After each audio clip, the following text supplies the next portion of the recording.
Been in this game for years. It may think it's small annual. Rules to engagement. I made me a manual. A step-by-step booklet for you to get knowledge evolution and learning revolution. Rule number 1, first lesson on the page. Do this for days, keep the students engaged. Rule number 2, can't say no. See, we gotta stay afloat and restore the hope. Rule number 3, get the subjects assorted, the info recorded, so kids' efforts can be rewarded. Rule number 4, we can repeat this for hours. Y'all know the saying, see, knowledge is power. Rule number 5, it's the last, should have been the first one. Honestly, you better know that education is the way out of poverty. And those 5 rules to engagement, when you engage, we got a lot of kids to teach, got a lot of kids to save. Starting our own way, this phase is spectacular. You gotta pay attention. We flipping the system with a systematic spatula, using the engine of knowledge like an Acura, helping kids get on that road to success and getting them back to the days when students actually went to school to learn. Now we created an effect where kids could actually go to school and earn. Where kids going to school to get what they want, and them books, instead of hooking up with their friends, back to school where you could attend to win. See, the forecast has changed the old ways. That's in the wind. Right where the teachings that didn't work end. The new ways of the present will begin. See, we trying to make a difference while we here. There's no way any kid should be missing 10% of an academic year. To make that clear, as water in the glass, chronic absenteeism steals our future. But we trying to make that a thing of the past. So in order for those 5 rules and engagements to last, we put together 4 strong people. I'm talking about a moving, motivating, innovating cast. 4 mentors dedicating themselves to making sure they never step away from the plan. See, we gonna make sure that you catch a brighter future and never let it slip through the palm of your hands. I'm talking about Alfred Shivy Brooks, encouraging kids to stay in their books. A school board leader creating looks of integrity, modesty, fighting for change from the classroom to policy. Then we have Ashley, Principal Mo Moore, making sure students know more. A transformational school leader from Be More, letting kids know that they could be more, turning struggle to success. Now when that took a detour, alongside of them is Alexia Pendleton, the moving dance teacher, moving you step by step with a rhythmic flow. That's how she reach it, merging movement and learning. See, it's simple, showing that education is physical, cultural, and not just mental. And last but not least, CJ Real Rap Reynolds, who provide facts, real rap like Reynolds rap. See, he's a demonstrator, ignoring the haters, the Philly teacher and author, inspiring educators. The way he educates us, whether it's in person or social media or a fast Zoom, he keeps it real in and out the classroom. This team have collaborated to put a stamp on education, deliver the message. They're here to lead you to a bright future, ignite the past, and shine a bright light on your presence in a place where we're caring for kids and their struggles and problems and anxiety. So we fighting to pull them forward with the hardship of our society. We fighting for that 401k, 4 ways to take education to a good life of retirement. We fighting for the kids not becoming products of their environments. See, we fighting for their covers, their designs, whatever they decide to do. We fighting for the teachers, the technicians, the moguls, the architects, the engineers inside of you. We fighting for technology, students who will wield them for the root or the stem, making sure the ideas, the light bulb that sit at the top of their brain never goes dim. So we gonna make education a trend that will never end. So we have to be raw, real, impactful, because knowledge and education is amazing. Now y'all make some noise for the host of our history making, Rules to Engagement. Holla.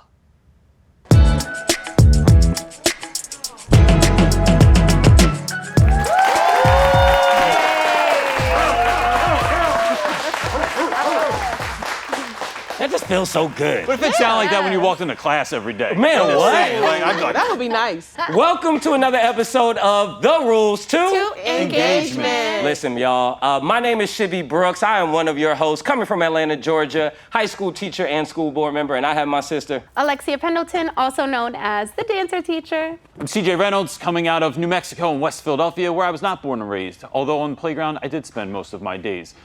Principal Mo? Hello, everyone. I'm your neighborhood-friendly principal, Principal Mo, and I want to introduce our DJ Space Jam. Yeah.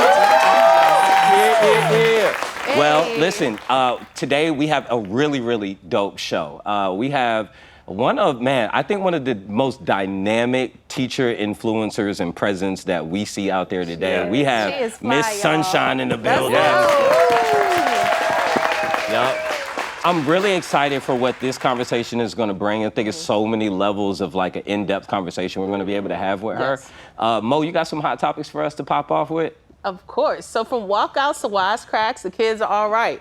And they're woke too. But what happens when the classroom becomes the front line for change? Let's dive into it with some real talk about hot topics. Here we come. So our hot topic for today is talking about student achievement and the achievement gap and what we as educators can do to help close those gaps. And so for our people who are out there watching today, the achievement gap is essentially the gap of where students currently are in terms of their current performance and where they need to be meeting proficiency according to state standards and state assessments. So I'm gonna throw it to you guys. What are some things that you are doing to actively close the achievement gap in your classroom? Well, I think for me, because I'm the resident early childhood educator here, early childhood is so important and often is left out of the conversation. That part. And if we do not really help our early learners to get everything they need, it becomes so much harder and that gap becomes so much wider when they get to y'all in middle school, high school, and as a principal, you see it all over. So some of the things that I do in my classroom is to really know where the kids are. And because they're in kindergarten, we're starting fresh. Right. So making sure that they build a love of learning. How do I do that? Incorporate movement, incorporate fun engagement ways to teach. Don't have kids just sitting all day doing workbook. Really engaging them in how we speak to our kids and how we lift them up so that their confidence really helps them out with their academics. If we don't have that foundation, the academics aren't going to come. But our kids also need to learn how to read, to write, how to do early math skills, because if they don't have that, if you don't learn how to dribble, you can't go into a game. Correct. So we gotta do better with early childhood. I totally agree with that. As somebody who has a school that's pre-K to 8, a lot of times we'll talk about 3rd through 8th grade because those are our tested grades. Those are the ones that take the standardized test.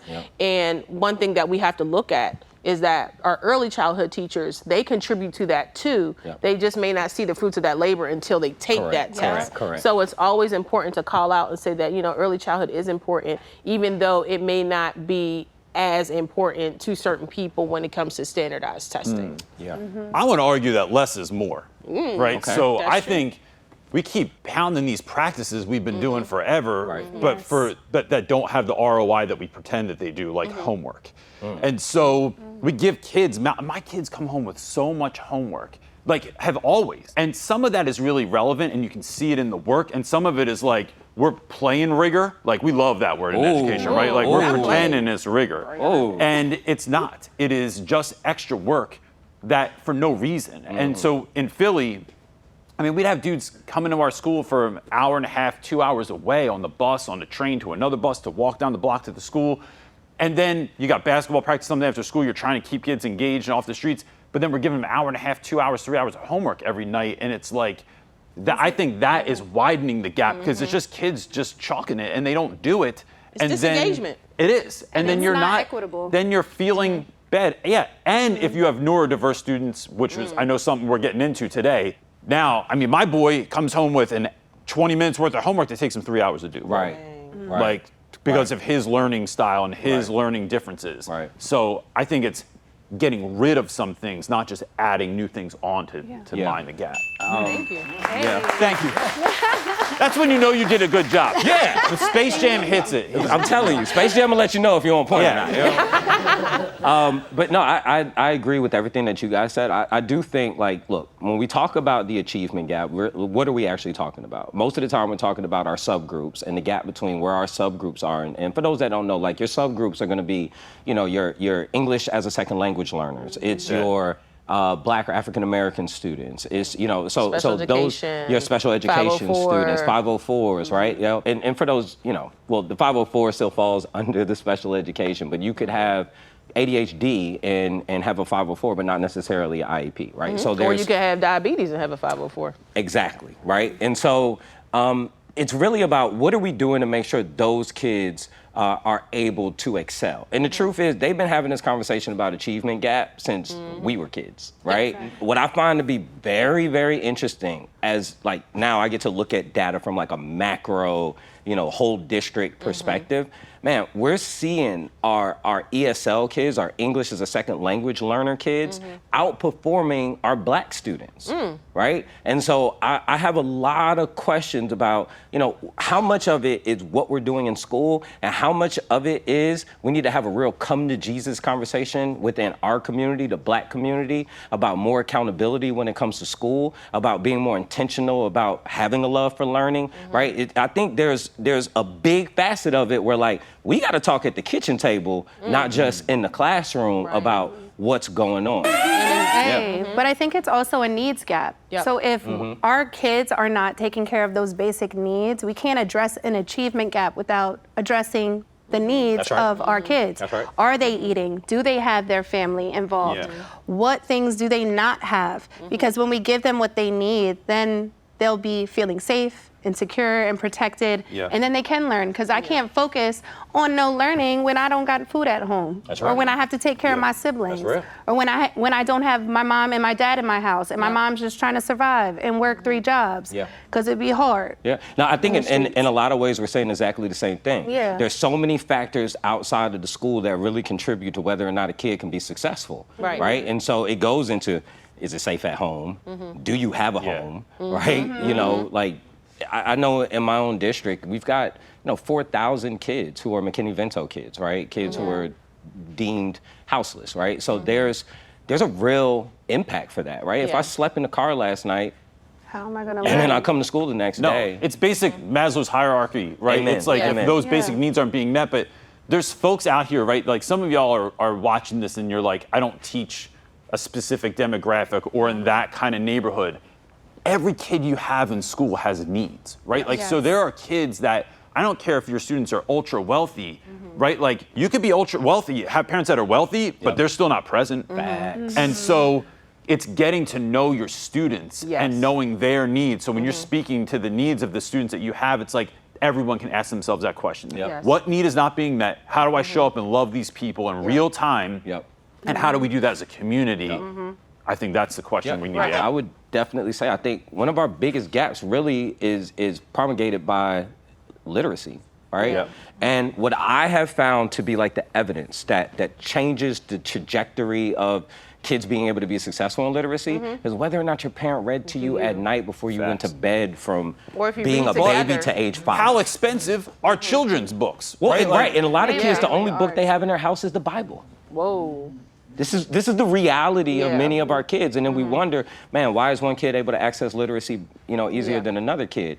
Well, we're good at what we do. And to speak to both of those points, but especially CJ's point, I think one of the other things that we didn't really say yet is the relationships that we have with students in our classrooms. Amen. Because one of the things that, you know, I see, like, you know, from that macro level of looking at data from a school-wide lens, is that if there are kids that achieve in one class, but they're not achieving in another one, and it's English and it's social studies, and That it's like, connection, well, if they know the English, and, but they don't know, how's that? That's not making sense. And then when you look at, okay, relationships, who's referring kids, who's sending them out, you know, who's engaging kids, you know. So when you look at those different strategies that you could do as a classroom teacher, because I know that we can't meet all the societal ills. You know, we can't combat every single little thing, especially if you're in the classrooms.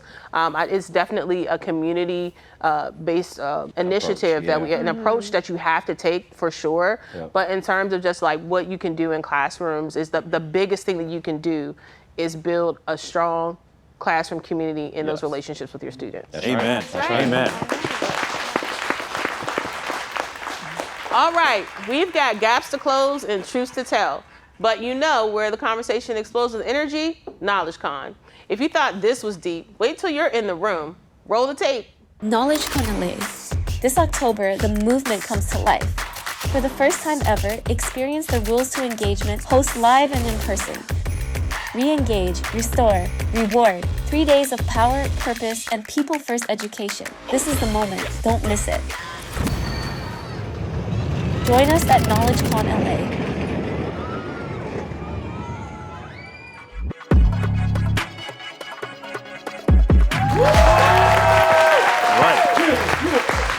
Now that you've got your calendars marked, let's brighten up this show, literally. She's got sunshine in her name and social justice in her soul. Please welcome the incomparable, incomparable Miss Sunshine.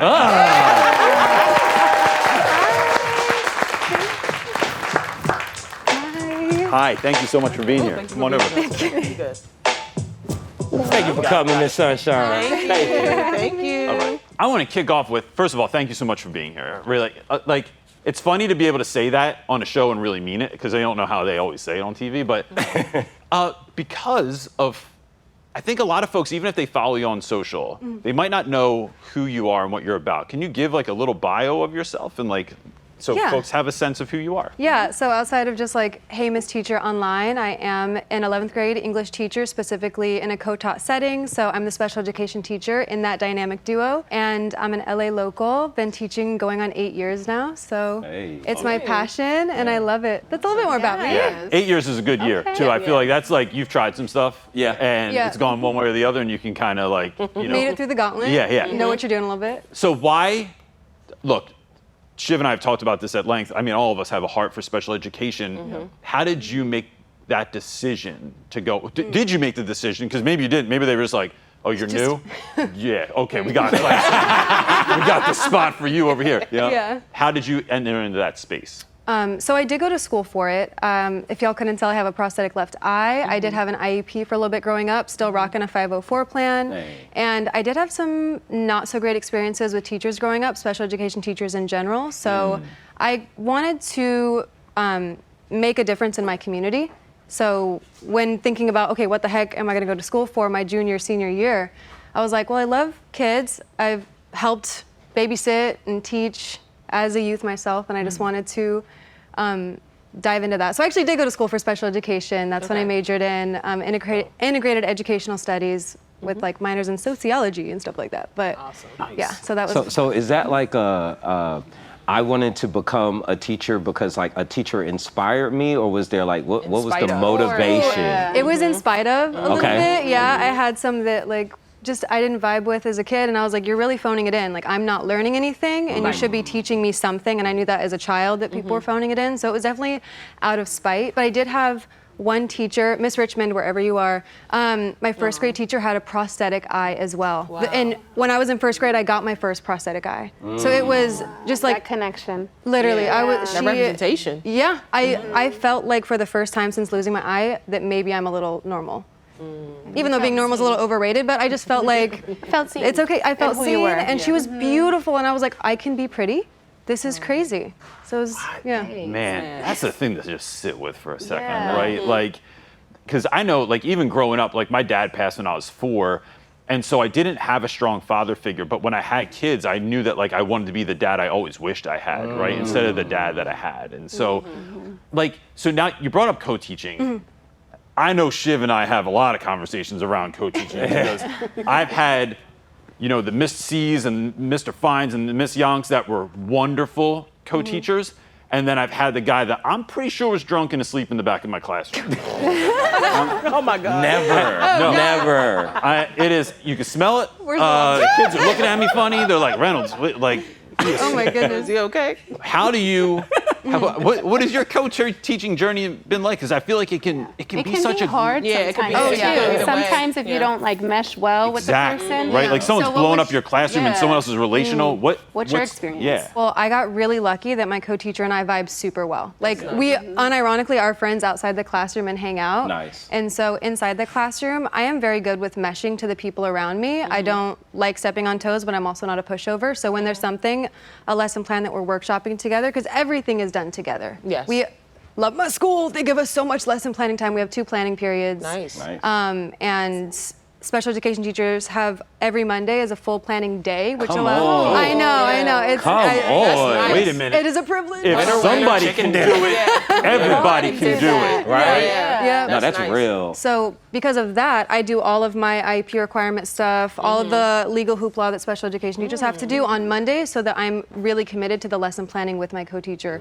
the rest of the week, unless there's like an IEP or something that pops up. Yeah. So that really helps, and we teach in different ways. She is a strategic yapper. She's amazing at like talking and getting to the like root of what's really important and touching the kid's heart in that way. Okay. And I will be like, ooh, I want to make an escape room. I want to be dynamic in this Oh, way. I love that. So Yeah. Nice. Yeah, y'all balance each other out very yes, well. Man, I exactly. wish. Yeah. Yeah. You want to come to Atlanta? Like, no, seriously, I've been that co-teacher, right? And this Which is what I one? find very Which one are interesting. you- So both. So currently, I teach all co-taught classes, right? So I teach interrelated classes now, but I'm the gen ed teacher. But in the past, I have been the push-in teacher, right? So, and I always found the very interesting dynamic is, it's like, first off, you're in somebody else's space, Yeah. right? So it's like, do I even have a desk up in here, right? And so you feel like a visitor, so that part is weird. And then like you're always, it's that balance, right, of not wanting to overstep and take over the class because it's not your class. It can be very interesting. Have you ever felt unwelcome or felt like it could have been a more welcoming environment as a co-teacher? I got to be honest, I was blessed with moving in from teaching self-contained to co-taught in a way to where I was welcomed by my co-teachers. Love it. So I currently only have one co-teacher. The focus is 11th grade English because CASP and state testing. They were like, focus on 11th graders, take you out of 12th. Yep. But even when I was between 2, they both welcomed me in. They literally put their foots down to be like, she needs a desk in the room. Yeah. No, before I even got there was a desk with my name on it, and it That's was nice. it was awesome, and they were amazing women, and they were just like, yay! But they knew someone would be coming in to support and like lift off a lot of the the burden. But and, like, even knowing that you have someone that you can do that with, Yes. right? Like, I think teachers sometimes are so territorial that you don't want to give up control Exactly. of the class. That's true. Because this person might be out of pocket, and I gotta survive the year. Yeah. Bringing that person in and knowing that this is a true co-teaching experience where the kids might not know who the main teacher is, and Yeah. even if they do, it's a shared responsibility. And so my last co-teacher, Miss C, was excellent. I got to be the dreamer, and then she'd be sitting there. It was like Mo when we're in meetings, like just taking notes, Mo's making making it happen. real. Yeah. And I'm just over here like, I think we should do, escape rooms. just dreaming. Why don't we go on a class trip? Let's dress like tacos. Like, and she's like, okay, sour cream That's or not. So it's making that thing come real, Yeah. come true. I think that's an incredible thing. Let me ask you, so being in the kind of classrooms that you've been in, what's a moment in your career that reminded you of why the work you're doing matters? I think when some of my first high schoolers got into college that were on my caseload. Nice. And they were like, what do I do with special education? And they're like, what do I do? And I sat down with them. We had some real talks about like, you're going to go to the special education department at your college. No one's advocating for you anymore. But I've been teaching you how to do that throughout yourself. Yeah. So that's where it became really real. And they were like, I got scholarships. Like, thank you. And it was like, it had that full circle moment. I think that's one of the wonderful things about teaching high schoolers is you're like, dang, I sent them off and really helped them probably. All right. So how do you engage your students? Because, we're the rules to engagement here. And we really want to know, sometimes, our kids that are neurodiverse or have a disability, they often get left out and not treated as if they should enjoy education and have their rights to all the things. How do you help your students, and what would be some advice for other educators, maybe in primary, who you could help as they transition into high school? What would your advice be? I think one of the biggest things is lesson planning with those kids in mind.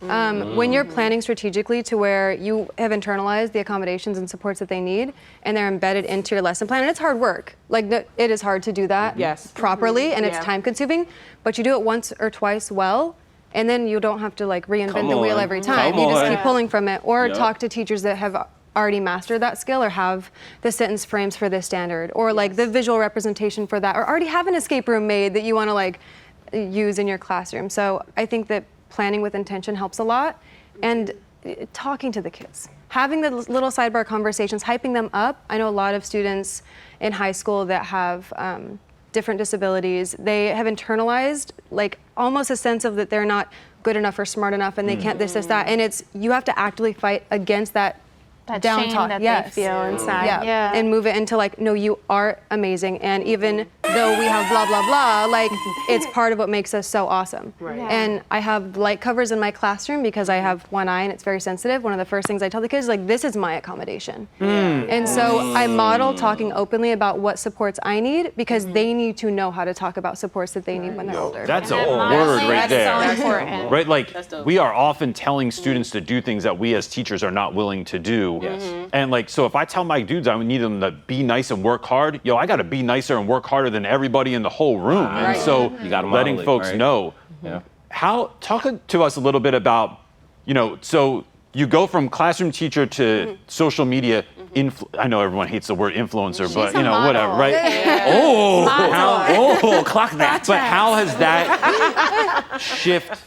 Was your initial idea like to get your mission out there, to get the work that you're doing out there? Like, what was your sole purpose in creating something like that? Because someone's watching this right now that is like, I don't know, like you just came up with like 100 million followers like out of nowhere, like it just happened, like she already had. No, how did you get the courage? What was your idea behind that? Talk to us a little bit about that. Well, there were two reasons why I started posting. The first one was it was COVID, everyone was stuck inside, and I was like, this Zoom teaching thing is crazy. I gotta talk about some of the crazy stuff that happens with teaching. And so I would do skit type stuff just to show that teaching can be fun. I think there's a lot of negativity surrounding education and teaching at times. And given it is hard work, it's tough. It is tough, and it takes a special type of person to be a teacher. You'll know after the first couple of years if it's meant for you or not. But it's like, I wanted to show the joy of teaching and the fun little moments, and also sometimes not so fun moments. Like throw back to my second year teaching when a kid had a table on their back and was charging, and I was like, what happened? How? Nothing in college prepared me for this. Visual of that. I posted So something about it a couple reenact days ago. Literally. So there was that bit, the sharing about what it's like being a teacher. And then there's also normalizing disabilities and prosthetic eyes. There's so many questions. I didn't have anyone like me growing up that I could look at outside of Miss Richmond, but then it was like first grade teacher and then bye, never again. And that one guy from Pirates of the Caribbean who would like pop his eye out and roll it around, and to this day, people are like, so can you roll? I was like, stop, please, no. That's not how that works. That's not how that works. That's not how it works. So those two areas were like, I want to show the joy of teaching and the beauty of being different. And that I just started posting it 4 or 5 years ago and haven't stopped. Yeah. So Everything in me wish I could have that moment. And here comes Miss Richardson from around the world. I wish we could bring the teacher back in this moment right now. I want to find her one day. I know. Manifest it. Look, don't dare us now. Don't dare us. Look, one of the things that we talk about a lot here is this idea of like chronic absenteeism. How do you create classes that kids want to show up to? You need to make sure your class is a safe space for the kids to be in. And sometimes that means they're like... Okay, I was going to ask, like, what's that mean to you? It means that they know that regardless of what state they're currently in, they're welcome in your space. And that you are going to take care of them, and whatever that looks like. And honestly, sometimes it is like, okay, you literally stayed up till 4 a.m. playing Fortnite. That's crazy. Not a great choice. I definitely did not do that also. Couldn't be me. Sorry, keep going. But it's not like you sitting there shaming them necessarily, but you'd be like, okay, how can I help? Like, we got some snacks, here you go, hun. A little Sour Patch straw to wake you up, get you through the test, and then honestly finish the test, put your head down. Like, it's not that deep. Like, it's being there for the kids in whatever state that they're in. One, so that they know that no matter what they're going through, your class at least can be a safe space. And sometimes the classroom is the only safe space for some kids to be in, and making sure you cultivate that is important. Yeah. So I find often as a fellow high school teacher, and I look down at like the primary teachers, right? And it's like, man, they're giving all the razzle dazzle, those primary teachers. But they're bringing that energy. They're bringing the energy. Like, They're decorating the Yeah. boards. They're decorating the doors, all the things. And then we get to high school, right? And it's like, yeah, sit down. all right, everybody, sit down. Yeah. Not play. It's like Key and Peele's. Y'all go get this work, right? And it's like, does but the joy every go? now and then, where does the Where does the joy joy? go? Where does And it that's go one of the away? things that I see through your page that resonates for me is like there's this joy, there's this happiness, there's this energy, right? That like I don't think we see enough of in high school. Do you see that absence at all? And how do you show up to kind of fill those gaps? Yeah, I mean, I think it's definitely present in a lot of high schools, for sure. I think that sometimes there's this strict, rigid way that a teacher has to look, and I think it's even more so for high school teachers that like, oh no, don't dress in bright colors, wear slacks and a button-up. That's the only way to show up and be a professional high school teacher. And even just the way you dress can bring joy to the space. Yes. Like, I mean, I go to No, you bring the school song. the other day. You step on next when you come to school, like we see. Yeah, and the students love it. The girlies are like, yes, miss, Okay. great. And I'm like, thank you, girl. And then I hype them up too when they have their nails done, their hair done. I'm like, oh my gosh, that's right. Like Yep. it's, and there's a joy in that. Being like, because your following is so huge, do you think your students like respect you a little bit more because of that? Yeah. Like, how do they react to I it? think that if I was a different person like different from online versus in person, and they were like, oh, she's actually like, ooh, then no. Then no. But Yep. because it has a, You're consistent. I'm consistent. A real Who they person. see in person is very similar to who I am online. That's the truth. They're just Yeah. like, oh, this is cool. Like, this is my teacher. And mind you, they're not allowed to sit there and on my comment sections and say that they know me. I will. Oh. Have you blocked a student? Yeah. For their, like from your 5 minutes period ago. class. I'm like, no. But it is a conversation I have with my students because it is grounded in the fact that there are creeps and weirdos online, and you will not out yourself as a minor on my page because it puts a target on your back. Yeah. So if you can't make smart choices in that moment, I will make it for you. So those I have boundaries, before, yeah. but it's rarely crossed. Yeah. Rarely crossed. Now, having a platform as a high school teacher is a whole flex and a cheat code, Yeah. right? It is a cheat code. the kids love it. They're like, Yeah. my cousin doesn't believe, and I'm like, crazy. They'll say Yeah. graduation. No, you're a whole celebrity to your students, Yeah. like when you got a little platform. But especially when you're authentic, That part. and it's the joy piece, right? Patch Adams said that being publicly joyful is one of the most revolutionary acts a human being can have, right?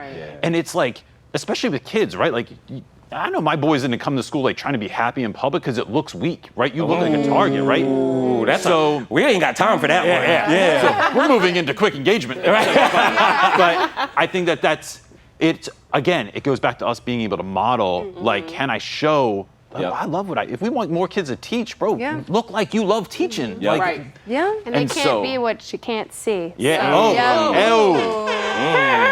Take it away. Mic drop.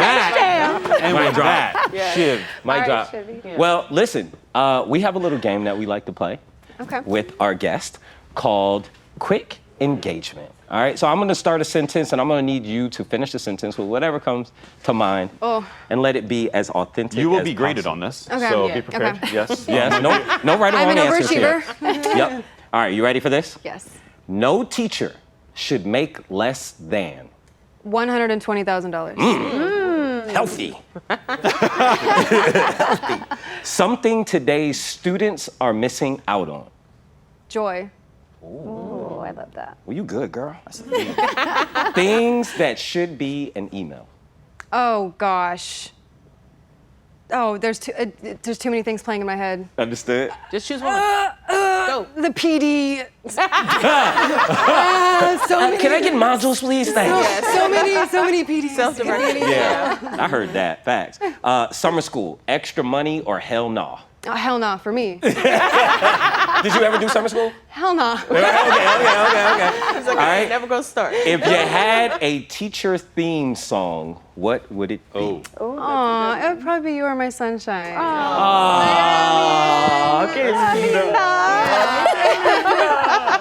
Oh, that was good. That was good. Well, thank you so much for entertaining us on that. Y'all make some noise for her. Yeah. So Miss Sunshine has just sprinkled wisdom across the room like confetti. But now, let's have some fun. and maybe cause a little bit of chaos. It's time for Would You Rather, the teacher edition. So,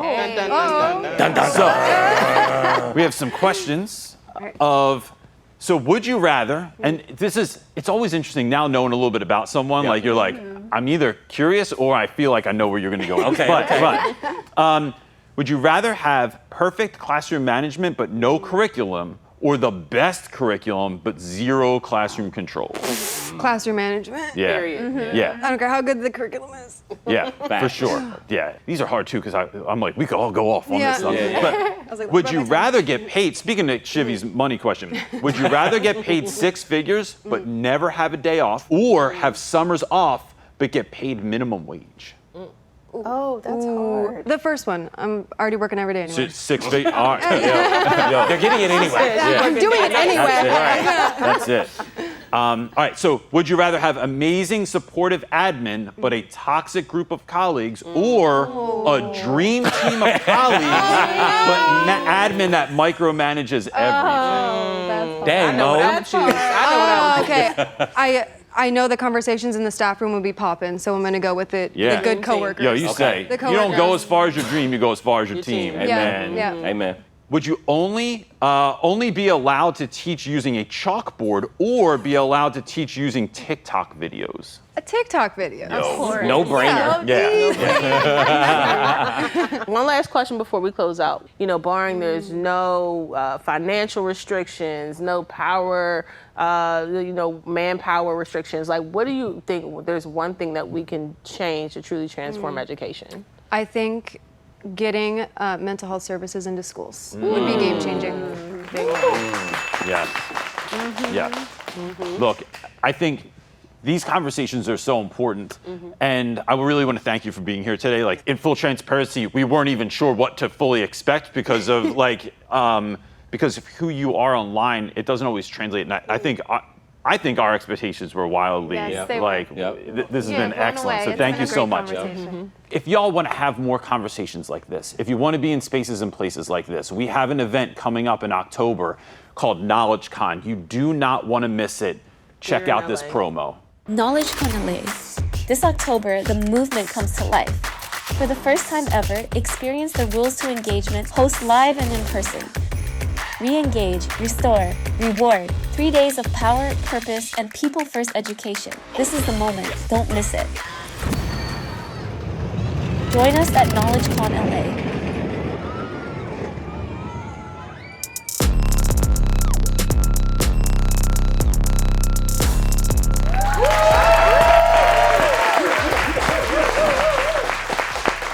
All right, everyone. Now it's time for our favorite segment. Yes. The rules to movement. Hey. Alexia, take it away. All right, y'all. You know, here at the Rules to Engagement, we have to end the show, get our bodies moving and grooving, and remember that joy that we all feel. So I got my boy Holla back, and my girl Miss Sunshine, and she does a fit check. So she is going to hit us with that fit check dance, and we're going to end this show off right. Let's get it. DJ, drop the beat.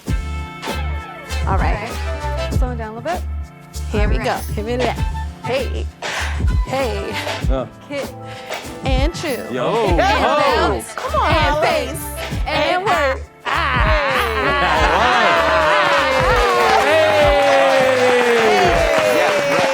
Y'all give it up for our guests today, Holla and Miss Sunshine. This has been another episode of The Rules to Engagement. Y'all, it's been excellent being here with y'all. We're gonna make history next time we see you. We out. Peace.